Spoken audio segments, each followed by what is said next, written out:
Alhamdulillah, wassalatu wassalamu ala rasulillah, amma ba'd.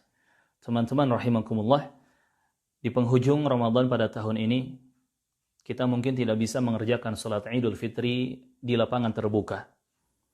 Namun, kita masih bisa mengerjakannya di rumah masing-masing. Dan ini juga sudah sesuai dengan arahan pemerintah kita, agar kita tidak mengerjakan sholat Idul Fitri di lapangan terbuka, untuk kita menghindari tersebarnya wabah virus corona. Dan ini tentunya demi kemaslahatan untuk bersama, demi kemaslahatan yang besar. Namun tetap tadi, kita sebutkan, kita sholat Idul Fitri di rumah masing-masing. Al-Imam Al-Bukhari rahimahullah meriwayatkan athar dari Anas bin Malik, Abu Hamzah Al-Ansari radhiyallahu anhu, di mana Anas bin Malik pernah ketinggalan sholat Id. Kemudian beliau di rumahnya mengumpulkan keluarganya, mengumpulkan orang-orang di situ, dan memerintah budaknya untuk mengimami salat Id ketika itu. Maka Abdullah bin Abi Utbah menjadi imam salat Id, mengimami Anas bin Malik dan keluarganya ketika itu. Dan selesai dari salat Id, tidak ada khutbah ketika itu. Maka teman-teman rahimakumullah, perlu kita ingatkan, ketika nanti masuk 1 Syawal, ba'da subuh, jangan lupa untuk kita mandi besar. Ya, mandi seperti kita bersih-bersih dari junub dan semisalnya. Kemudian setelah mandi besar, jangan lupa memakai pakaian atau baju terbaik dan terbagus yang kita miliki. Tidak harus baru, yang penting terbaik dan terbagus yang kita miliki. Dan khusus laki-laki ini, jangan lupa memakai parfum wewangian. Ya, pakai parfum sewangi mungkin. Setelah itu, jangan lupa kita untuk memakan kurma. Beberapa butir kurma, dan diusahakan bilangan yang kita makan itu ganjil ya. Mungkin 1 butir kurma atau 3 butir kurma atau 5 butir kurma dan seterusnya. Kalau tidak ada kurma, bisa diganti dengan yang manis-manis kata para ulama. Yang penting di 1 Syawal pada subuh itu kita makan sesuatu untuk membedakan bahwa kita sudah keluar dari Ramadan. Di mana kemarin selama 1 bulan Ramadan penuh kita berpuasa karena Allah Azza wa Jalla, maka di 1 Syawal kita pun berbuka, iftar atau fitri juga karena Allah Tabaraka wa Ta'ala. Setelah itu, kita menunggu syuruk terbitnya matahari sambil kita memperbanyak takbir. Ya, diperbanyak takbir seperti yang dilakukan oleh para sahabat ya. Seperti lafaz takbir misalkan Allahu Akbar, Allahu Akbar. La ilaha illallah, Allahu Akbar, Allahu Akbar, walillahil hamd. Ataupun takbir-takbir lainnya yang disebutkan lafaz-lafaznya dalam riwayat-riwayat hadis yang sahih. Setelah itu teman-teman, barakallahu fikum, ketika syuruk ya, matahari terbit, kita tunggu naik matahari seukuran 1 tombak, sekitar 15 menitan lah dari terbitnya matahari itu.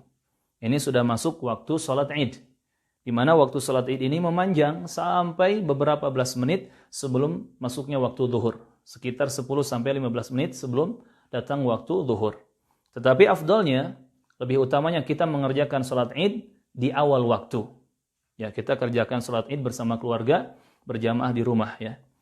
Kita sholat 2 rakaat seperti sholat Id biasanya yang kita kerjakan di lapangan terbuka. Jadi tidak ada perbedaan di sini. Hanya bedanya mungkin setelah sholat tidak ada khutbah ya.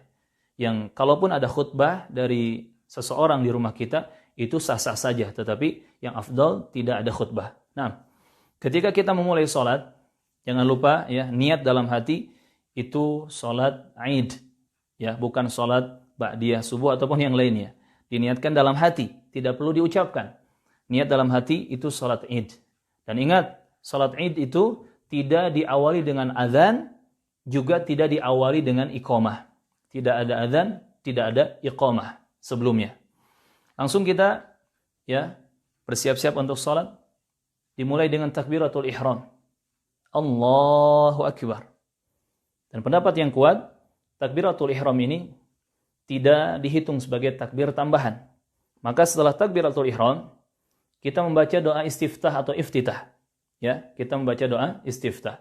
Selesai dari doa iftitah, kemudian kita melakukan takbir zawaid, takbir tambahan. 7 kali takbir di rakaat pertama, ya. Allahu Akbar. 1, Allahu Akbar. 2, Allahu Akbar. 3, Allahu Akbar. 4, Allahu Akbar. 5, Allahu Akbar. 6, Allahu Akbar.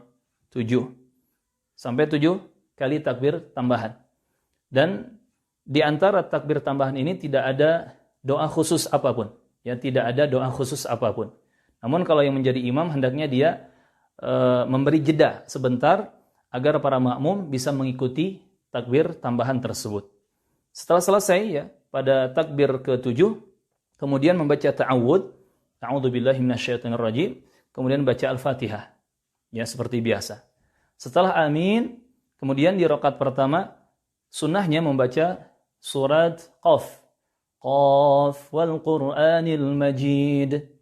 Kalau tidak Qaf, maka bisa dibaca surat Sabbihisma Rabbikal A'la. Ya surat Al-A'la.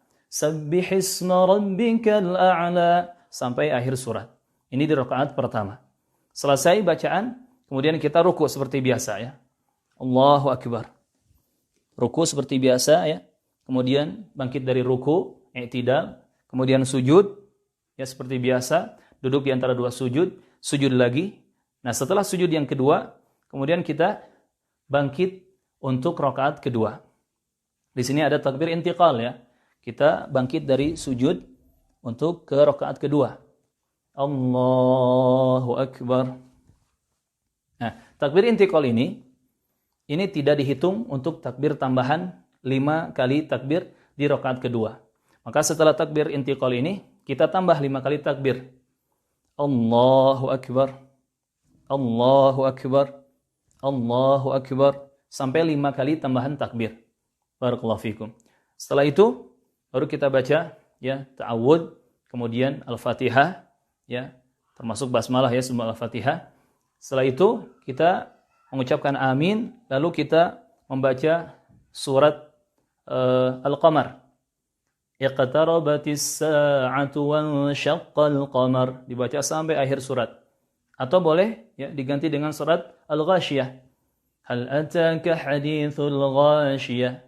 Jadi kalau di rakaat pertama membaca Qaf, rakaat kedua membaca Al-Qamar. Kalau di rakaat pertama membaca Al-A'la, Sabbihisma Rabbikal A'la, maka di rakaat kedua membaca Al-Ghasyiyah. Hal ataka hadithul Ghasyiyah, dibaca sampai akhir surat. Kemudian teman-teman rahimakumullah, ya. Setelah itu kita ruku seperti biasa, i'tidal bangkit dari ruku, kemudian sujud ya dan seterusnya. Sampai kita salam seperti biasa. Setelah salat tidak ada zikir khusus, ya. Tidak ada bacaan khusus, termasuk tidak perlu ada khutbah. Barakallahu fikum. Dan itu yang dilakukan oleh Anas bin Malik dan keluarganya. Ya, ketika salat Id di rumahnya tidak melakukan khutbah setelah salat Id. Barakallahu fikum. Ini teman-teman yang perlu kita ingat untuk kita persiapan salat Id di ujung Ramadan pada tahun ini. Semoga Ramadan kita berkah, betul-betul kita sukses dan lulus dari madrasah Ramadan pada tahun ini. Dan semoga segera Allah mengangkat wabah dari kita semua. Semoga Allah menyelamatkan kita dunia dan akhirat. Allahumma amin. Dan jangan lupa setelah selesai salat Idul Fitri kita mengucapkan doa kebaikan yang diucapkan oleh para sahabat kepada yang lainnya. Satu sama lain antara mereka mengucapkan taqabbalallahu minni wa minka atau taqabbalallahu minna wa minkum. Taqabbalallahu minna wa minkum. Semoga Allah menerima segala amal-amal soleh yang kita kerjakan. Baik amalan-amalan kami ataupun amalan-amalan kalian. Allahumma amin. Maka selamat berhari raya Idul Fitri. Taqabbalallahu minna wa minkum. Assalamualaikum warahmatullahi wabarakatuh.